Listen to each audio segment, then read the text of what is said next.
Squad crew. That's the squad. Now, hopefully we get another album. Cause I'm telling you, things like life is like, you know, you can do it till you're 81 now. You know what I'm saying? Things are different. And you still married. So, how is the relationship with Def Squad, Redman? Are y'all still making music? You know, do you still love music? Music is my life. Life imitates music. Music imitates life. And yes, I have a new album coming out now called The Most Ugliest Thing in This World, produced by Eric Get the fuck out of here, straight facts. The new single is called When I'm With You, produced by Eric Sermon, featuring Mary J. Blige. Now, like I said, Murray just came from taking a blast. And you already see what he's talking about. He got the new album. I don't even know if he just made that shit up on spot. Ooh. When I'm With You. Yo, you think Hula Dula was even heard the fucking album, man? Hula Dula's a ride or die, man. He's over here lying with Keith Murray. Shout out to The Real Highly Dysfunctional. Love it, love it, love it, love it. The ugliest thing in this world. The most ugliest thing in this world. That's a big change up. That's a big change up. And I was just talking to Fabulous today and yesterday. He's gonna be on the album. I told him I'm gonna check with Eric to see about the song and Bun B from UGK. Yeah. Yes. And legendary people, by the way. Yes. And Talib Kweli. Facts. And Redman, Method Man. Those are my people who's gonna be on the album. Who else on there? Mary, El DeBarge, the DeBarge family. Yeah, those people. And I have special guests. But the album is about Keith Murray. And I'm looking for the new millenniums to do work with now. People in that area. So we're gonna do things right now that's gonna come together. But the single, When I'm With You, Mary, Keith Murray, the most ugliest thing in this world. Fire. And I like. So Murray said he got a new album coming out. The most ugliest thing in this world, man. And you know what, man? I can't wait to hear this shit.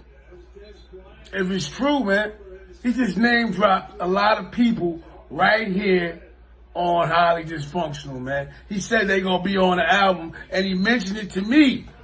The exclusive story. He told me about the new album with Mary J. Blige. Fabulous. The ugliest thing in this world. If this is real, your boy Smash was the first one to hear it. And y'all the first one I'm telling. Thank me later, man. Thank me later. Even if the nigga's lying, shit is a hell of a story, man. Watch the nigga keep going. Shout out to The Real. The title of that shit. I like the title of that shit. So, dude, how do you feel about hip hop right now? You know what I'm saying? How do you feel? And I just want to talk about, because for me, going back to the 90s, for me, I always felt like, you know what I'm saying, being that things happen to you. Like, you know what I'm saying? People got 8, 9 albums, and because, you know, you had ups and downs, you had trials and tribulations, you ain't got those 8, 9 albums, but you got classic songs, classic moments that can never be taken away. When I be bigging Murray up, man, so some of you niggas are gonna be like, oh, why Murray washed up, Murray this and Murray that. And, you know, everybody got an opinion, man, but a lot of niggas ain't did what Murray did, man. You know, Murray got some of the most classic lines in hip-hop history, man. Songs that we all can sing to, man, and dance to, man. And you can't take that away from him, man. So he's always going to be Keith Murray. And not for nothing, he's the only one that raps like that. And that's original. So, you know what I'm saying? You got to get credit for that. And that's where he stands in his hip-hop, man. You put Keith Murray in a motherfucker. Oh, all right. And y'all gonna hate me for this. What about Method Man? You know what I'm saying? Method Man don't really do his best work for solo albums. But he shined on everybody else's project. I guess you're gonna say Method Man got more heat than Murray. That's true, man. But Murray got about them 5 songs, man. Them shits rock you, knock your fucking head off, man. And to this day, I can listen to his Shacha. I can listen to Beautiful Thing in the World. I can listen. People make the world go round. Lay back, they would dance to the funky style. Get lifted. I can listen to him and R. Kelly, man. So how do you feel about hip hop at that time? Not once you got into it, because you loved it, that's why you got into it. Then did it change? And how do you feel about it now that it is? Yo, what the fuck? Is that a fucking fiend in the background going to cop? I didn't even fucking see that. So how do you feel about hip hop at that time? Not once you got into it, because you loved it, that's why you got into it.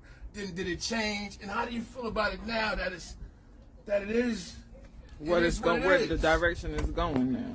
Well, hip hop is all about money and shaking your ass, fucking for a buck, and it has to be thought provoking also, and it has to be some type of integrity, and it has to be style, DJing, dancing, and not just one race can do it. And I'm not saying that this is better than that. We all put it together and mix it together and make it one. So hip hop is bringing the world together and it's spreading, and that's where I'm at with it right now. And we are putting it together to make it banging. Everybody is serious, but it's not about fun and games, but it's about serious business, and it's about money and furthering the culture. Yo, man, until I'm 65, man, I'm gonna always remember. I'm here to make $1 out of 15 cents and let my balls hang like I'm on a toilet taking shit. My style is all that, like a big bag of chips with the dip. So fuck all that. Always gonna remember that. And I'm always gonna remember, I represent intellectual violence. All right, facts. So let's think. I want to talk about one incident, man. Let's go. Yo, that is an ugly picture. Shout out to that picture, man. Go back, man. You came home from jail. I want to tell people what you went to jail for. For me, you came home. You was sparked. You had special delivery. I believe you had she was like a movie star. Jail. Yeah. I mean, you came out of prison, jail, prison, or whatever the case may be. You were somewhere. You got into an incident, and then you signed with Def Jam. Right. Right. Being a fan of hip hop as a kid, man, I was remembering things I read in magazines, man.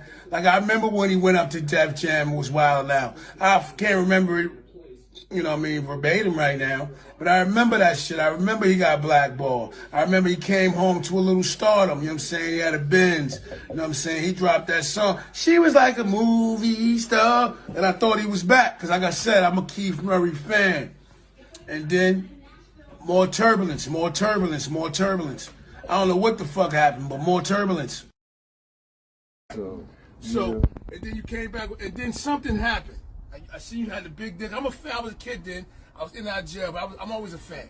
And I'm a fan. That's where I'm coming from. I ain't nothing after this but a fan. It's all good talk. So like, you know, at that time, I heard about as a fan. I'm not an insider, nothing. You know, read tabloids, you know, shit like that. You know, you went in Def Jam, you wilded out, you threw chairs, you know what I'm saying? I never was in corporate America. I was in Texas when that occurred. And things of that nature. And I'm not a liability. I'm an asset. Funny thing about interviews are very, very revealing, man. What that was a fraud and slip. So somewhere in his life, somewhere in his career, somebody's telling him he's a liability, or he feels like that, or somebody put that out there. And I believe that had something to do with the whole Def Jam situation. So that's how it came out.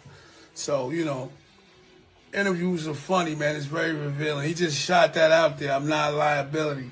I didn't even pay attention to that. I didn't even ask him about that. I don't even know where that came from. But I do know where that came from.